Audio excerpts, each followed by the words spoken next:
इन पर बहुत सारे इसके मामले देखने को मिलते हैं। इसी पैटर्न को किस तरीके से ये स्किन पर इन्वॉल्वमेंट दर्शाता है, इसको हम डिटेल में लेकर के चलेंगे। ये तो क्यूटेनियस इन्फेक्शन में या डीप इन्फेक्शन में या फिर सिस्टमिक इन्फेक्शन में किस तरीके से इसके टॉक्सिन्स हो या बैक्टीरिया की खुद की प्रेजेंस किस तरीके से इन्वॉल्व करती है। तो आज हम स्टेफाइलोकोकस ऑरियस पर ही स्पेशली फोकस करेंगे।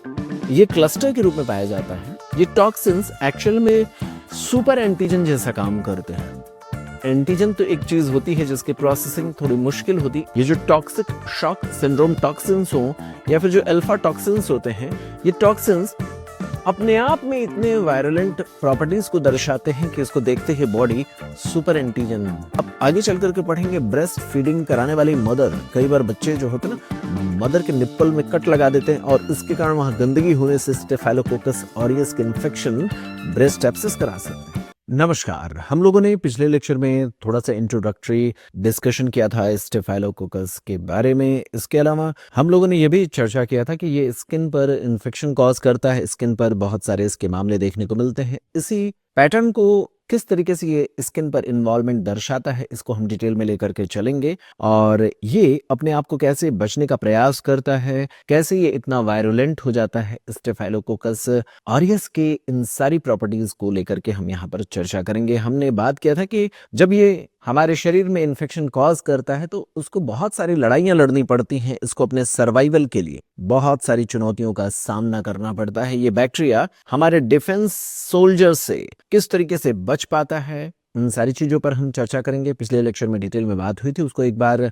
हम समराइज करते हुए तेजी से बढ़ेंगे। और इन्फेक्शन कौन कौन से कॉज होते हैं, बात तो पहले भी हो रखी है लेकिन इसको विस्तार से चर्चा मिलेंगे। तो क्यूटेनियस इन्फेक्शन में या डीप इन्फेक्शन में या फिर सिस्टमिक इन्फेक्शन में किस तरीके से इसके टॉक्सिन्स हो या बैक्टीरिया की खुद की प्रेजेंस किस तरीके से इन्वॉल्व करती है, इन सारी चीजों पर हम आज आपसे बात करेंगे। तो इसमें वायरुलेंस फैक्टर के तौर पर मैंने आपसे कहा था सेल वॉल की कुछ संरचनाएं, कुछ इसके द्वारा रिलीज किए जाने वाले टॉक्सिन्स और कुछ इसकी एंजाइम एक्टिविटीज इसकी मदद करती हैं। तो ये जो बैक्टीरिया है ये वायरुलेंट इसलिए हो जाता है क्योंकि कुछ फैक्टर ऐसे हैं जो इसको बचाते हैं, कुछ फैक्टर्स ऐसे हैं कि मौका मिलते इसको हमला करने का मौका देते हैं, कुछ फैक्टर्स ऐसे हैं जो जरूरत पड़ने पर इसको कहीं पर प्रोटेक्शन देते हैं, जरूरत पड़ने पर उसी में से कुछ कंपोनेंट्स इसको आगे ट्रेवल करके पूरी बॉडी में अपने इन्फेक्शन को फैलाने में सपोर्ट करते हैं। तो उन सारी चीजों के बारे में पिछले लेक्चर में हमने चर्चा किया था। मैंने बताया था कि कई मामलों में ऐसी बहरूपिया वाले रूप को धर लेता है जिसमें ये मिमिक करता है कि हमारे डिफेंस सिस्टम जैसा ही है। जैसे मैंने आपसे कहा था ना, पान सिंह तोमर मूवी में क्या करते हैं, वो डकैत जो होते हैं वो पुलिस के ड्रेस को पहन करके एक जगह से दूसरे जगह के लिए मूवमेंट दर्शाते हैं। तो ऐसा लगने लगता है कि पुलिस वाले, लेकिन ये पुलिस वाले नहीं हैं। सेम पान सिंह तोमर इस मूवी में जैसा हुआ था वैसा ही ये बैक्टीरिया अपने सरफेस पर एंटीबॉडीज को ऐसे चिपकाता है जैसा लगता है कि हमारे डिफेंस सिस्टम जिस पैटर्न से एंटीबॉडीज को अपने सरफेस पर चिपकाते हैं। आपको इम्यूनोलॉजी में हमने डिस्कस किया है, एंटीबॉडीज का केवल और केवल ये मकसद होता है कि ये बाहर से आने वाले, यानी जो बाहर से आने वाला कोई भी बैक्टीरिया है उसकी पहचान आसान कर सके। इसकी पहचान करने के लिए एक्चुअल में होता क्या है कि जो भी बैक्टीरिया के सरफेस पर एपिटोप्स होते हैं, यानी जो एंटीजेनिक प्रेजेंटिंग जो फॉर्म्स होते हैं, एंटीजन को दर्शाने वाले जो रूप होते हैं, उन्हीं पर जाकर के चिपक जाता है। कौन? एंटीबॉडीज। और इसके चिपकने से होता क्या है, इसके सरफेस पर एक कोटिंग हो जाती है। कोटिंग की वजह से इसकी पहचान आसान हो जाती है, इसको सभी लोग जान जाते हैं। तो इसका मतलब ये होता है कि जो एंटीबॉडीज होते हैं ये पहचान आसान करने में मदद करते हैं, जिसके कारण इनकी आसानी से फैगोसाइटोसिस हो पाती है। जो इनको किल करके डाइजेस्ट करने वाले जो सेल्स हैं, मैक्रोफेजेस, न्यूट्रोफिल्स, उनके लिए आसानी हो जाती है। क्या हो कि ये अपने आप को बचने के लिए, आप देखें, ये बचने के लिए कुछ ऐसा रूप धर ले जैसे हमारे बॉडी के डिफेंस सिस्टम वाले सेल्स रख लेते हैं। जैसे आप देखेंगे जो इओसिनोफिल्स होते हैं ये अपने सरफेस पर एंटीबॉडीज को रखने के लिए क्या करते हैं, आप देखें इस तरीके से एफसी जो पोर्शन होता है एंटीबॉडीज का, उस पोर्शन से अपने सरफेस पर चिपकाते हैं। और आप देखें जो एंटीजन बाइंडिंग साइट होता है उस साइट से ये इसको पकड़ने की कोशिश करते हैं। कौन है ये? एंटीबॉडीज। एंटीबॉडीज अपने एंटीजन बाइंडिंग साइट से इस एंटीजन को पकड़ने का प्रयास करता है और उसके द्वारा इसकी पहचान को बताता है। और ये ईओसिनोफिल या न्यूट्रोफिल्स या मैक्रोफेजेस के सरफेस पर अगर चिपकते हैं तो ये अपने एफसी पोर्शन के द्वारा चिपकते हैं। याद रहेगा। आप देखें इस तरीके की कहानी आप न्यूट्रोफिल्स में देख सकते हैं। अभी मैंने ईओसिनोफिल्स में आपको दिखाया था। आप यहाँ पर देखें ये पैटर्न आपको यहाँ पर भी देखने को मिल रहा है। यह पैटर्न आप इस तरीके से इसके पकड़ने की जो टेंडेंसी होती है, डिफरेंट तरीके के जो नेचुरल किलर सेल्स हैं उन पर भी आप देखने को पाएंगे एफसी पोर्शन से ये चिपका रहता है। इस तरीके का जो पैटर्न आप यहाँ पर देखने को पा रहे हैं मैक्रोफेजेस के लेवल पर भी देखने को पाएंगे। मैक्रोफेजेस के सरफेस पर भी एंटीबॉडीज कुछ इसी तरीके से चिपकते हैं एफसी पोर्शन की मदद से और अपने एंटीजन बाइंडिंग साइट से एंटीजन को पकड़ लेते हैं। एंटीजन के एपिटोप वाले हिस्से को ये पकड़ लेते हैं। कल्पना करें कि स्टेफाइलोकोकस ऑरियस ऐसा बहरूपिया बन जाए कि जैसा ये अपने सरफेस पर एंटीबॉडीज को चिपका रहे हैं एफसी पोर्शन से, वैसे ये चिपकाने लगे। कितने बड़ा बदमाश हो जाता है। देखिए एफसी पोर्शन से ये आईजीजी को चिपकाने लगा है। इसकी वजह से इसकी पहचान करना मुश्किल हो जाता है। ये लगभग वैसा ही काम करता है जैसे पुलिस वाले काम कर रहे हैं, वैसे पान सिंह तोमर डकैत कर रहा है, वैसे ही आप यहाँ पर देख पा रहे हैं। क्या देख पा रहे हैं? आप देख पा रहे हैं कि ये वैसे ही एंटीबॉडीज को अपने सरफेस पे चिपका रहा है, उल्टे तरीके से चिपका रहा है जैसे हमारे डिफेंस सिस्टम वाले चिपकाते हैं। इस तरीके से हमारी बॉडी को ऐसा लगता है कि डिफेंस सिस्टम का हिस्सा है। इस तरीके से जब ये चिपकता है तो इसकी फैगोसाइटोसिस होना इम्पॉसिबल सा हो जाता है। तो ये चीजें आप देख पाते हैं। तो ये जो चिपकाता है ना अपने सरफेस पर एफसी पोर्शन के थ्रू, ये प्रोटीन ए की मदद से चिपकाता है। ये एक इंटरेस्टिंग स्टोरी है। सवाल एम्स में एक बार पूछा गया था, प्रोटीन ए जो इसके सरफेस पर पाया जाता है उसका क्या रोल होता है? उसका रोल यही होता है कि ये मिमिक कराए हमारे बॉडी के डिफेंस सिस्टम के जैसा। थोड़ा डिस्कशन बड़ा हो रहा है लेकिन आपको समझ में आना चाहिए इन्फेक्शन कैसे होते हैं हमारे शरीर में। इतना ही नहीं, ये अपने सरफेस पर कुछ ऐसे फंक्शंस रखता है जिसके द्वारा ये अपने चारों ओर एक प्रोटेक्टिव एग्रीगेशन बना करके अपने चारों ओर प्रोटेक्शन की एक लेयर भी डेवलप कर सकता है।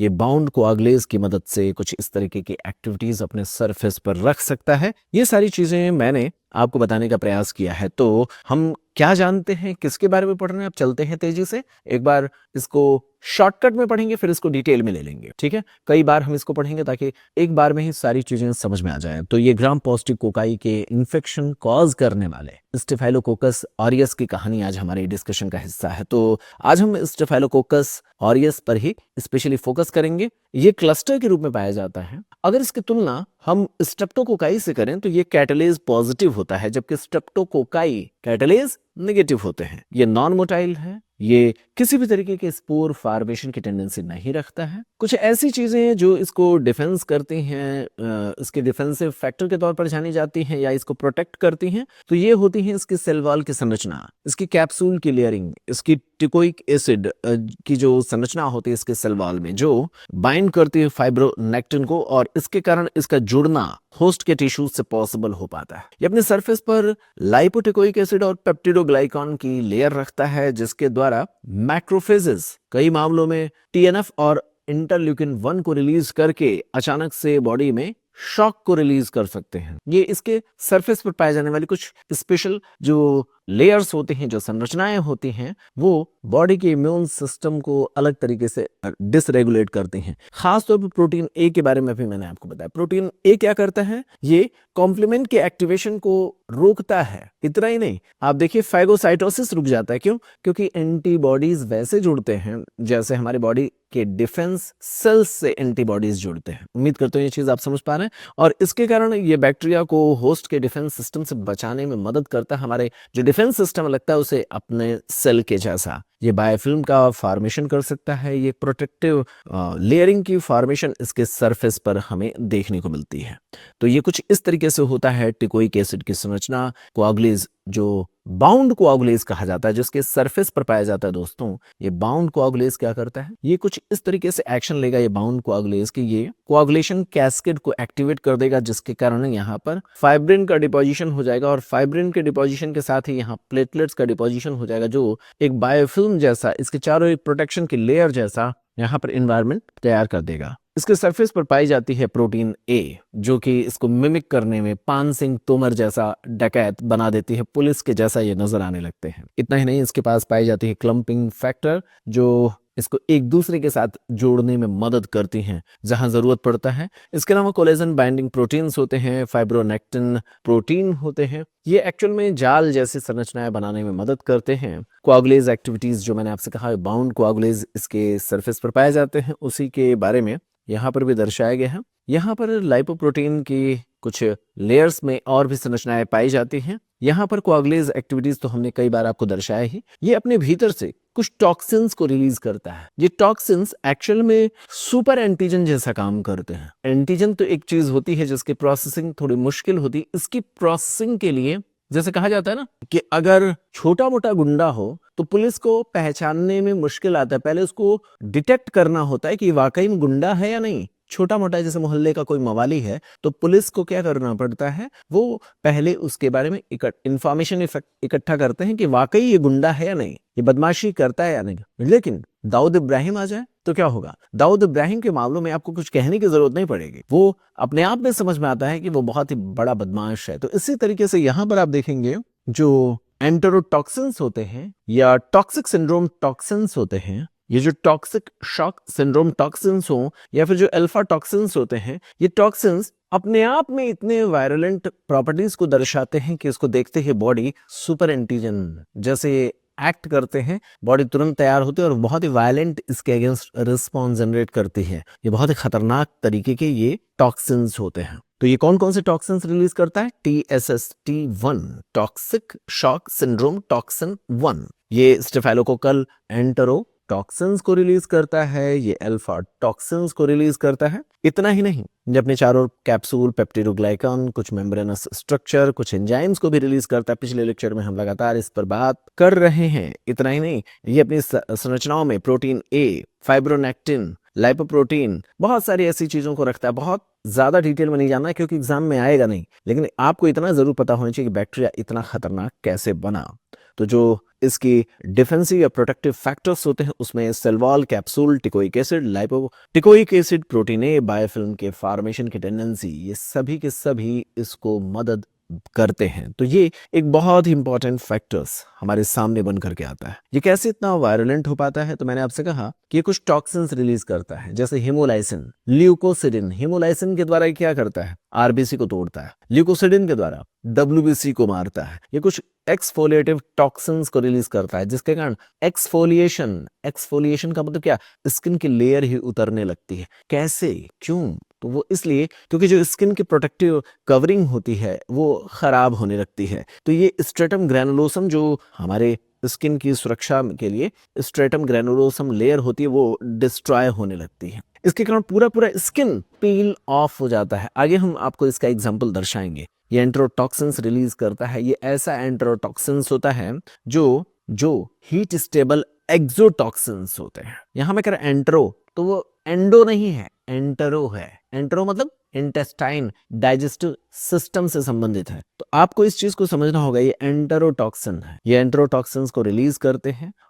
एंटेरोटॉक्सिन्स जो एक्सोटॉक्सिन कैटेगरी का है, एंडोटॉक्सिन नहीं, एक्सोटॉक्सिन कैटेगरी का है। ये साइटोकाइंस को रिलीज करते हैं। इसके कारण मास्ट सेल्स का डीग्रैनुलेशन हो जाता है। ये टॉक्सिक शॉक सिंड्रोम टॉक्सिन को रिलीज करते हैं। इसके कारण टी सेल का प्रोलिफरेशन हो जाता है, साइटोकाइन रिलीज होता है। ये ब्लड वेसल्स के लीकेज के लिए रिस्पॉन्सिबल होते हैं। तो जो टॉक्सिक शॉक सिंड्रोम टॉक्सिन होता है ये बड़े लेवल पर शॉक की कंडीशन के लिए रिस्पॉन्सिबल होता है। शॉक की कंडीशन में होता क्या है? ब्लड प्रेशर डाउन होगा। तो वो कैसे डाउन होगा? क्योंकि ब्लड वेसल्स लीक हो जाएंगे, वैसोडाइलेशन हो जाएगा, अचानक से टी सेल्स का प्रोलिफरेशन, वहां पर साइटोकाइंस रिलीज होंगे जो आसपास के सेल्स को वायलेंट रिस्पॉन्स के लिए प्रेरित कर देंगे। जैसे आपने देखा था कोरोना के पेशेंट में लोग शॉक की कंडीशन में जा रहे थे। शॉक क्यों डेवलप हो रहा था? वो शॉक इसलिए डेवलप हो रहा था क्योंकि वहां पर वायलेंट लेवल पर साइटोकाइंस रिलीज हो रहे थे। इसी वजह से आपने देखा होगा कोरोना के पेशेंट में सबसे पहले साइटोकाइन के जो स्टॉर्म आ रहे थे, जो साइटोकाइंस के स्टॉर्म आ रहे थे, उसको रोकने के लिए, साइटोकाइन का जो तूफान आ रहा था उसको रोकने के लिए हमें स्टेरॉयड देना पड़ रहा था। याद है? वो इतना वायलेंट बॉडी का एक्शन होता है। तो स्टेफाइलोकोकस ऑरियस उसी कैटेगरी का एक वायलेंट रिस्पॉन्स जनरेट कर सकता है अपने इस टॉक्सिन्स की मदद से। इसके कारण पर्सन शॉक में जा सकता है। तो आपको सुपर एंटीजन के तौर पर एक्सफोलिएटिव टॉक्सिन्स, एंटेरोटॉक्सिन्स और TST TSST1 के एग्जाम्पल को याद रखना होगा। आपको पता है कि ये होस्ट सेल को नुकसान पहुंचाने में काफी बड़े लेवल पर इन्वॉल्व होते हैं। तो मैंने आपसे कहा ना, ये टॉक्सिन्स जो रिलीज होते हैं, इनको एक बार आप हमारी बुक से पढ़ेंगे। और ये कुछ एंजाइम्स को रिलीज करते हैं, जैसे कोआगुलेज। ये क्या करता है? कोआगुलेशन के लिए प्रमोट करता है।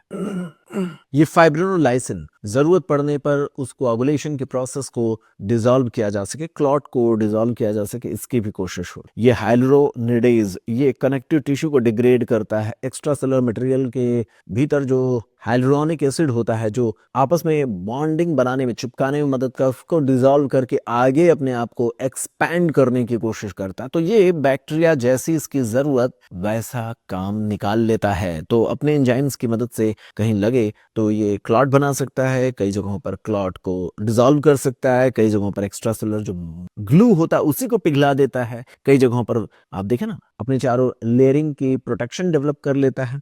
ऐसे लाइपेजेस की एक्टिविटीज होती हैं। बहुत सारी ऐसी चीजें हैं जो इस वायरस को इतना, वायरस बोलूं तो माफ कीजिए, ये बैक्टीरिया को इतना खतरनाक बना देती हैं। अब मैं आपसे कहूं कि यहाँ पर इस बैक्टीरिया की प्रेजेंस की वजह से, स्टेफाइलोकोकस ऑरियस की प्रेजेंस की वजह से कौन कौन से इन्फेक्शन होते हैं? तो ये बहुत सारे पस फार्मिंग इन्फेक्शन, जैसे इम्पेटिगो हो गया, आगे मैं इस पर चर्चा करूंगा। फॉलिकुलाइटिस, जो हम कहते हैं ना, रोहटुट, हेयर के फॉलिकल के पास में कई बार आप उभार देखने को पाते हैं, बहुत ज्यादा पेन होता है। फॉलिकल के आसपास जो इन्फ्लामेशन होता है, रेडनेस के साथ पस होता है, उस इलाके में आप स्टेफाइलोकोकस ऑरियस के प्रेजेंस को देखने को पाएंगे। ऐसे ये फ्यूरंकल्स या बॉयल्स के डेवलपमेंट कराता है, ये कार्बंकल्स करा सकता है, ये एंडोकार्डाइटिस, सिस्टमिक इन्फेक्शन करा सकता है, ये रेस्पिरेटरी सिस्टम में निमोनिया और एम्पाइमा करा सकता है, ऑस्टियोमाइलाइटिस जैसे मामले, सेप्टिक आर्थराइटिस जैसे मामले इसकी वजह से हो सकते हैं।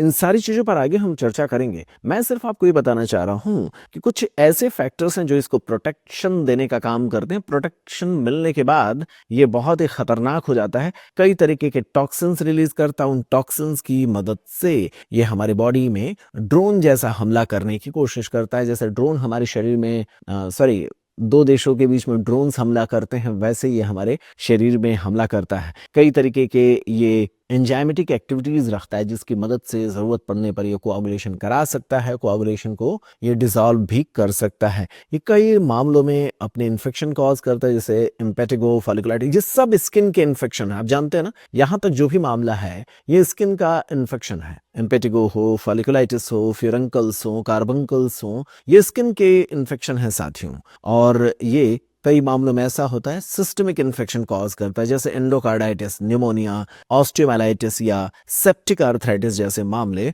यहाँ पर इसके द्वारा होते हैं, जो सिस्टमिक इन्वॉल्वमेंट की वजह से बैक्टीरिया पूरी बॉडी में फैल करके हार्ट में पहुंच जाता है। ये हो सकता है लंग्स में पहुंच जाए, हो सकता है हड्डियों में पहुंच जाए, हो सकता है ये जॉइंट्स में पहुंच जाए। तो इस तरीके के मामले हमें देखने को मिलते हैं। यहाँ पर हम इस बैक्टीरिया के द्वारा होने वाले इन्फेक्शन के बारे में पढ़ रहे हैं। आप आगे चल करके पढ़ेंगे ब्रेस्ट फीडिंग कराने वाली मदर, कई बार बच्चे जो होते हैं ना, मदर के निप्पल में कट लगा देते हैं और इसके कारण वहां गंदगी होने से स्टेफाइलोकोकस ऑरियस के इन्फेक्शन ब्रेस्ट एब्सेस करा सकते हैं। तो हमें वहां पर क्या होता है, पस से सैंपल लेना पड़ता है। कई बार ऐसा होता है फूड पॉइजनिंग, फूड पॉइजनिंग में आमतौर पर टॉक्सिन्स की वजह से होता है। तो हम टॉक्सिन्स जो होते हैं उसको अगर हम सैंपल के तौर पर लें तो उन टॉक्सिन्स के एग्जामिनेशन से समझ सकते हैं कि ये मामला किसकी वजह से हुआ होगा। ऐसे ही एक्यूट एंडोकार्डाइटिस स्टेफाइलोकोकस ऑरियस की वजह से होता है। आप कम्युनिटी एक्वायर्ड निमोनिया, हालांकि यहाँ पर वर्तमान समय में जो मरसा के मामले होते हैं, मेथिसिलिन रेसिस्टेंट स्टेफाइलोकोकस ऑरियस की वजह से होने वाले इन्फेक्शन जो होते हैं उसके बारे में पढ़ने को पाते हैं। ये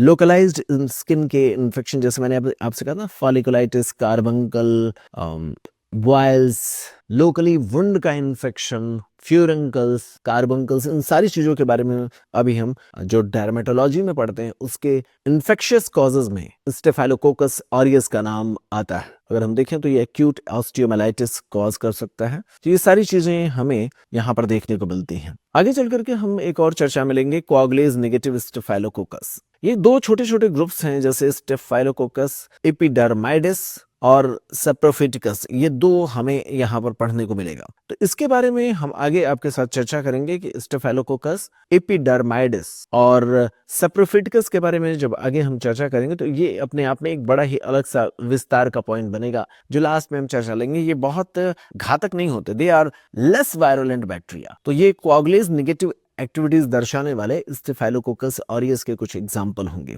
अगर हम कहें एपिडर्माइडिस की बात, तो ये प्रोस्थेटिक जॉइंट्स या फिर हार्ट के वॉल्व को इन्वॉल्व करके एंडोकार्डाइटिस जो होता है, प्रोस्थेटिक वॉल्व एंडोकार्डाइटिस के लिए ये स्टेफाइलोकोकल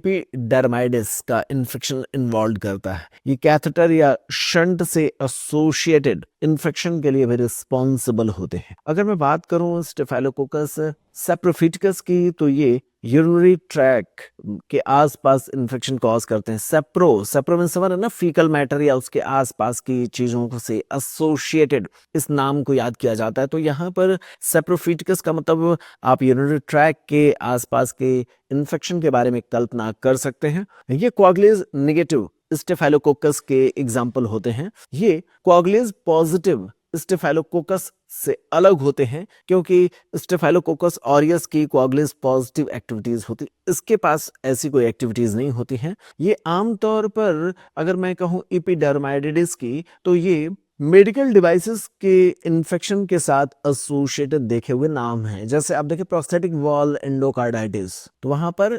स्टेफाइलोकोकस एपिडर्माइडिस का नाम आएगा। तो इस तरीके से आप याद रखेंगे। ये बैक्टीरिया बायोफिल्म बना सकते हैं, इसके कारण ये आर्टिफिशियल सरफेसेस पर इन्फेक्शन कॉज कर सकते हैं बायोफिल्म बना करके। ये कुछ इस तरीके के काम रखने की टेंडेंसी रखते हैं। लेकिन हम इन बैक्टीरिया पर जो कोआगुलेज नेगेटिव स्टेफाइलोकोकस हैं, इस पर आगे कभी चर्चा करेंगे। अभी तो हमारा सीधा मकसद है स्टेफाइलोकोकस ऑरियस के लेवल पर बात करने का। मैंने आपसे कहा कि ये वायरुलेंट इतना कैसे हो चुका है, ये जो स्टेफाइलोकोकस बैक्टीरिया है ये इतना वायरुलेंट कैसे हो जाता है। तो मैंने आपको बताया ना कि ये सामान्य तौर पर अपने सरफेस पर कुछ ऐसी प्रोटेक्टिव फैक्टर्स को रखता है जो इसको बचाने का काम करते हैं, जो इसे डिफेंसिव बनाने का काम करते हैं, जो इसके लिए डिफेंसिव होते हैं। जैसे मैंने अभी आपसे कहा कि पेप्टिडोग्लाइकन की लेयर हो, टिकोइक एसिड की लेयर हो, तो ये सेल वॉल के ऐसे फैक्टर्स हैं जो इसको प्रोटेक्ट करते हैं, फैगोसाइटोसिस नहीं होने देते हैं। ऐसे ही कोआगुलेज एंजाइम की जो एक्टिविटीज होती है, जिसमें बाउंड कोआगुलेज और फ्री कोआगुलेज दो नाम आते हैं ना, वो भी इसको बचाने का काम करते हैं। मैंने आपको बताया था क्लम्पिंग फैक्टर, जो इसके क्लम्प इकट्ठा करने में, एक जगह इकट्ठा होकर के अपने सरफेस पर लेयर बना देने में मदद करता है। प्रोटीन ए इसको बहरूपिया बनाने में मदद करता है। ऐसा लगता है कि ये हमारे बॉडी का डिफेंसिव हिस्सा हो, इस तरीके से चोर होकर के पुलिस वाले के जैसा नजर आने लगता है। इन सारे फैक्टर्स की वजह से देखिए इसके सरफेस पर कुछ ऐसी प्रोटेक्शन की लेयरिंग होती है जो इस बैक्टीरिया को हमारे बॉडी के डिफेंस सिस्टम के खिलाफ जिंदा रखने में मदद करती है। तो ये सरवाइव कर जाते हैं, ये अपने सरफेस पर कुछ इस तरीके की लेयरिंग बनाए रखते हैं, ये अपने सरफेस पर कुछ एंजाइमेटिक एक्टिविटीज रखते हैं, ये स्यूडो कैप्सूल्स तक बना सकते हैं और ये अपने भीतर से कुछ ऐसे एंजाइम रिलीज कर सकते हैं जैसे हाइलुरोनिडेज करके जो एंजाइम्स होते हैं, ये इंट्रासेलुलर जो ग्लू होता है हाइलुरोनिक एसिड, उसको ये डिसॉल्व करके हाइलुरोनिडेज जो एंजाइम होते हैं उसकी मदद से ये अपने आप को सेल के बीच में या कहीं पर भी हाइलुरोनिक एसिड का मदद ये लिया जाता है कि ये चिपकाने में मदद करता है। उस रास्ते से ये निकलते हुए सरकते हुए निकल जाता है और अपने आप को स्प्रेड करता है या मल्टीप्लाई करता है। तो ये एक्टिविटीज हम ग्रुप ए स्ट्रेप्टोकोकाई वाले जो बैक्टीरिया होते हैं उनमें विशेष रूप से पढ़ने को पाएंगे, जहां पर वो अपने आप को स्प्रेड करते हैं हाइलुरोनिडेज एंजाइम की मदद से। हमने पिछले लगातार डिस्कशन में इस बारे में बात किया है कि प्रोटीन ए का क्या काम होता है। एक बार सवाल पूछ लिया गया था तो उससे ये चीज समझ में आ जाती है कि बैक्टीरिया को समझना जरूरी है कि कैसे अपने आप को वो हमारे शरीर के एनवायरनमेंट में प्रोटेक्ट कर ले जाता है। तो ये बैक्टीरिया को कैसे प्रोटेक्ट करता है इसको लेकर के सवाल पूछा गया था। ये एक्चुअल में protein A FC terminal of IgG से बाइंड करता है प्रोटीन ए और इस तरीके से ऑप्सोनाइजेशन या फाइगोसाइटोसिस जैसी प्रक्रियाएं जो हो सकती थी, बैक्टीरिया को मार करके खाया जाता हमारे डिफेंस सिस्टम के द्वारा, वो नहीं हो पाता है, बहरूपिया हो जाता है, चोर होकर के पुलिस के जैसा नजर आने लगता है। यहाँ protein A, clumping factor, teichoic acid, कोआगुलेज, ये तमाम तरीके के टॉक्सिन्स, इन सभी के बारे में हमने आपसे बात किया। मैंने आपसे कहा इसके सरफेस पर पाया जाता है बाउंड कोआगुलेज। तो इसके पास आप लैब में दो प्रयोग करते हैं। आप एक तो करते हैं कोआगुलेज के लिए स्लाइड कोआगुलेज टेस्ट और एक free coagulase test. Free coagulase test इसके भीतर से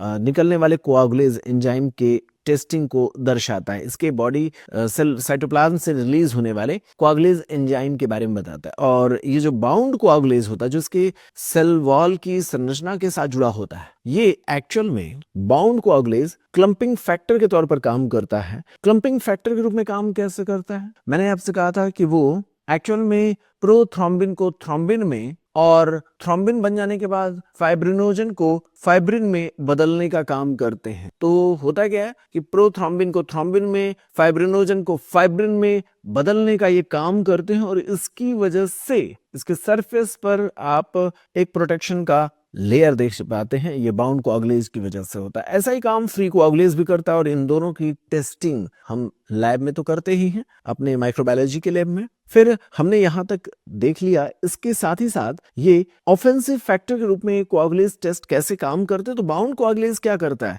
ये एक स्यूडो कैप्सूल का फॉर्मेशन करता है। ये प्रोथ्रोम्बिन को थ्रोम्बिन में, थ्रोम्बिन बनने के बाद फाइब्रिनोजन को फाइब्रिन में बदल देता है और इसके कारण फाइब्रिनोजन जब फाइब्रिन में बदल जाता है तो आसानी से क्लॉट बन जाता है, जो कि इसके चारों ओर एक प्रोटेक्शन की लेयर बना देता है। मैंने इसको बार बार बता रखा है। इसे आप स्लाइड कोआगुलेज टेस्ट की मदद से जस्टिफाई करते हैं और ये इसके चारों ओर एक प्रोटेक्शन का एनवायरनमेंट तैयार करता है, जिसके द्वारा ये फाइगोसिटिक सेल से प्रोटेक्ट हो जाते हैं। तो क्लॉट इन द विसिनिटी, यानी आसपास जो क्लॉट बना इसके चारों ओर, वो इसको प्रोटेक्ट कर देता है। किससे? फाइगोसिटिक सेल से। तो इस तरीके से हम इसके बारे में पढ़ते हैं। तो ये ऑफेंसिव फैक्टर जो इसको बहुत ही ज्यादा खतरनाक बना देते हैं, होस्ट को डैमेज करने में मदद करते हैं। तो ये कुछ टॉक्सिन्स रिलीज करता है, जैसे साइटोलिटिक टॉक्सिन्स। मैंने आपसे कहा था इसमें एंट्रोटॉक्सिन, TSST, एक्सफोलिएटिव टॉक्सिन्स होते हैं। आप आगे चल करके पढ़ेंगे जो एंट्रोटॉक्सिन्स होता है, ये फ्री फॉर्म टॉक्सिन्स होते हैं, पहले से बने हुए टॉक्सिन्स होते हैं जो बहुत ही ज्यादा खतरनाक होते हैं। TSST, ये सामान्य तौर पर TSST वाले जो टॉक्सिन्स होते हैं, मेंस्ट्रुएटिंग वुमन, सामान्य तौर पर मेंसेस के समय अगर फीमेल बहुत ही हाइजीन ना मेंटेन करें तो ये बैक्टीरियल कॉलोनी उसके जेनेटेलिया के आसपास डेवलप हो सकता है और बैक्टीरिया वहां पर TSST टॉक्सिन को रिलीज करके ड्रोन लाइक हमला करता है। बैक्टीरिया जेनेटेलिया के आसपास होगा, वहां से रिलीज होने वाला टॉक्सिन्स सिस्टमिक सर्कुलेशन में जाते हुए हमारे पूरे शरीर में फैल जाता है और ऐसे मामलों में फीमेल के साथ ये शॉक की प्रेजेंस देखने को मिल सकती है। इतना ही नहीं, ये एक्सफोलिएटिव टॉक्सिन्स भी रिलीज करते हैं। इसमें न्यूबॉर्न, वो जो वेजाइनल डिलीवरी के रूट से जन्म लेते हैं, उनमें वेजाइना के आसपास इस बैक्टीरिया की प्रेजेंस देखने को मिलती है और वहां पर वेजाइना में जब इस बैक्टीरिया की ग्रोथ होती है तो वहां से ये बच्चे में इसका इन्फेक्शन पहुंचता है और बच्चे में जो न्यूबॉर्न बेबी है ना,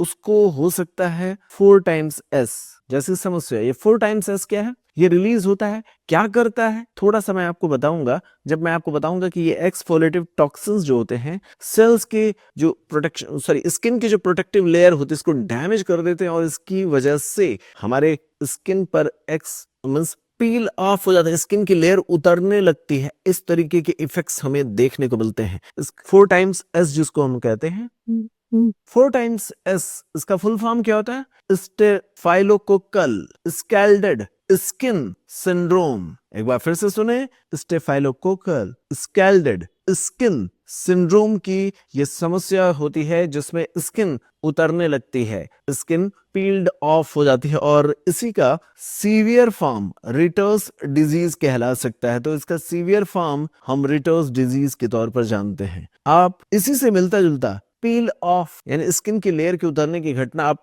TEN के मामलों में देखते हैं, जो ओल्डर पेशेंट्स में हमें देखने को मिलती है। तो अभी न्यूबॉर्न में स्टेफाइलोकोकल स्कैल्डेड स्किन सिंड्रोम के मामले के बारे में आगे हम आपके साथ चर्चा करेंगे। इतना ही नहीं, ये जितना भी फैक्टर्स, किस तरीके से बैक्टीरिया अपने आप को बचता है डिफेंस सिस्टम के अगेंस्ट, कैसे ये प्रोटेक्शन की एक लेयर डेवलप करता है, कैसे मौका पड़ने पर ये हमला करता है टॉक्सिन्स की मदद से या अपने भीतर से रिलीज करने वाले एंजाइम्स की मदद से ये हमला भी करता है और अपनी प्रोटेक्शन की भी जिम्मेदारी लेता है। तो इस तरीके से ये अपने सर्वाइवल को आसान बनाने का काम करता है। देखें तो कोआगुलेज टेस्ट, जिसके बारे में मैंने आपसे कहा लैब में ये होते हैं स्लाइड टेस्ट और ट्यूब टेस्ट के तौर पर। तो इसमें क्या होता है, ट्यूब टेस्ट और स्लाइड टेस्ट। इसके बारे में आपको पता है कि स्लाइड टेस्ट एक्चुअल में सेल वॉल की संरचना के साथ जुड़े हुए जो बाउंड कोआगुलेज एक्टिविटीज होती है उसको जस्टिफाई करने के लिए किया जाता है। अब देखें,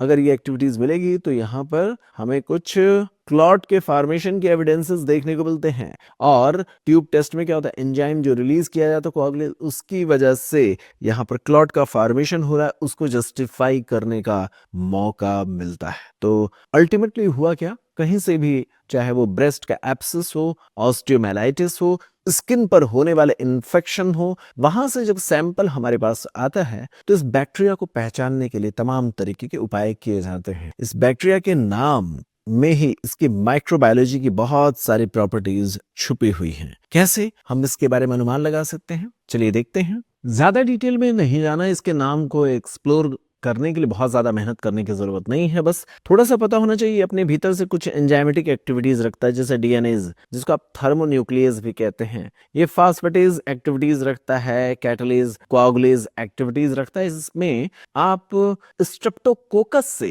इसको अलग करने के लिए कैटलेज एक्टिविटीज के लेवल पर अनुमान लगाते हैं। तो कैटलेज एक्टिविटीज स्टेफाइलोकोकस करता है, कैटलेज एक्टिविटीज एब्सेंट होती है स्ट्रेप्टोकोकस में, ये बात आप मेनली जानते हैं। फिर कोआगुलेज एक्टिविटीज आती है। कोआगुलेज जो इसके सरफेस पर कोआगुलेज एक्टिविटीज होती है या इसके द्वारा कोआगुलेज एंजाइम को रिलीज करने के लिए जो टेंडेंसीज देखी जाती हैं वो इसे बहुत ही अलग बनाती हैं। स्टेफाइलोकोकस जीनस में इसे बहुत ही अलग बनाती हैं। आप देखेंगे कॉन्स यानी कोआगुलेज एक्टिविटीज नेगेटिव वाले जो स्टेफाइलोकोकस हैं, जिनको हम कॉन्स कहते हैं, कोआगुलेज नेगेटिव स्टेफाइलोकोकस जिसको हम कॉन्स कहते हैं, वो एपिडर्माइडिस या सेप्रोफिटिकस होते हैं। वो ये एक्टिविटीज नहीं दर्शाते हैं, लेकिन कोआगुलेज वाली एक्टिविटीज स्टेफाइलोकोकस ऑरियस दर्शा देता है। कैसे, इस पर आगे हम आपके साथ चर्चा करेंगे। इसकी मॉर्फोलॉजी कैसी होती है, ग्राम स्टेनिंग करने पर एक grape like cluster, gram positive cluster, cocci का क्लस्टर दर्शाता है। क्लस्टर की कल्चर अगर आप इसको करेंगे, इसका सैंपल लाएं और उस सैंपल की कल्चर अगर आप कराएंगे तो ये इतना जबरदस्त तरीके से कहीं पर भी ग्रो कर जाता है कि इसके ग्रोथ के लिए कोई बहुत स्पेशल मीडियम की जरूरत नहीं होती है। ये ऑर्डिनरी मीडियम पर भी ग्रो करने की कैपेबिलिटी रखता है। इतना ही नहीं, अगर आप इसे न्यूट्रिएंट अगार के एनवायरनमेंट पर ग्रो कराते हैं तो ये गोल्डन येलो पिगमेंट जनरेट करता है अपने आसपास। इसी वजह से इसके नाम को स्टेफाइलोकोकस ऑरियस, गोल्ड जैसा ऑरा, ये दर्शाता है। इस तरीके की प्रॉपर्टीज के पास होती है। न्यूट्रिएंट अगार के स्लोप पर ये ऑयल पेंट अपीयरेंस दर्शाता है। ये न्यूट्रिएंट अगार के मीडियम पर ये क्या करता है साथियों, ये ऑयल पेंट अपीयरेंस दर्शाता है। ये बहुत ही इंपॉर्टेंट इसकी प्रॉपर्टी, हमें इसको जनरली देखने से ही समझ में आ जाती है कि ये क्या क्या प्रॉपर्टीज रखता है। सेलेक्टिवली अगर आप इसे ग्रो कराना चाहते हैं तो इस पर सवाल पूछा गया। सेलेक्टिव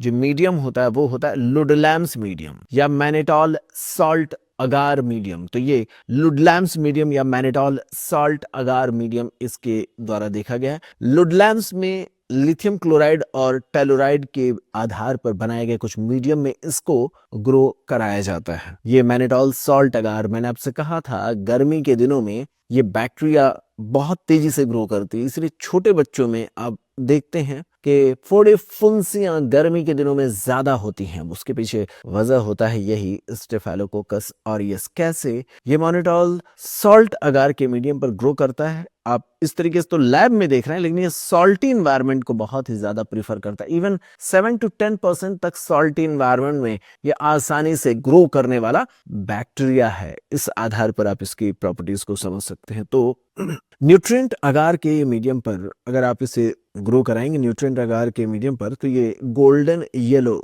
पिगमेंट जनरेट करता है। क्या करता है दोस्तों? ये गोल्डन येलो पिगमेंट जनरेट करने की प्रॉपर्टी रखता है। अगर आप इसे ब्लड अगार पर ग्रो कराएंगे तो आप जानते हैं इसके पास हीमोलाइसिन की प्रॉपर्टी होती है। इसकी वजह से ये कंप्लीट हीमोलिसिस दर्शाने की टेंडेंसी रखता है। ये बीटा हीमोलिसिस दर्शा सकता है। इतना ही नहीं, ये मैनिटॉल को फर्मेंट कर सकता है। ये प्रॉपर्टी दूसरे स्टेफाइलोकोकस के मेंबर्स के साथ नहीं देखी गई है। तो ये क्या कर सकता है दोस्तों? ये मैनिटॉल को फर्मेंट कर सकता है। मैनिटॉल सॉल्ट अगार पर ग्रो होने की टेंडेंसी इसी के पास होती है। मैनिटॉल सॉल्ट अगार पर ये आसानी से ग्रो कर जाता है। तो ये स्टेफाइलोकोकस ऑरियस की कहानी, जो कि मैनिटॉल को फर्मेंट कर सकता है। दूसरे स्टेफाइलोकोकस के पास ये बात नहीं देखी जाती। स्टेफाइलोकोकस बाकी सारे इसको फर्मेंट नहीं कर सकते हैं। ये स्टेफाइलोकोकस ऑरियस ही इस तरीके के मैनिटॉल के फर्मेंटेशन की प्रॉपर्टी रखता है। ये बीटा हिमोलिसिस दर्शाता है।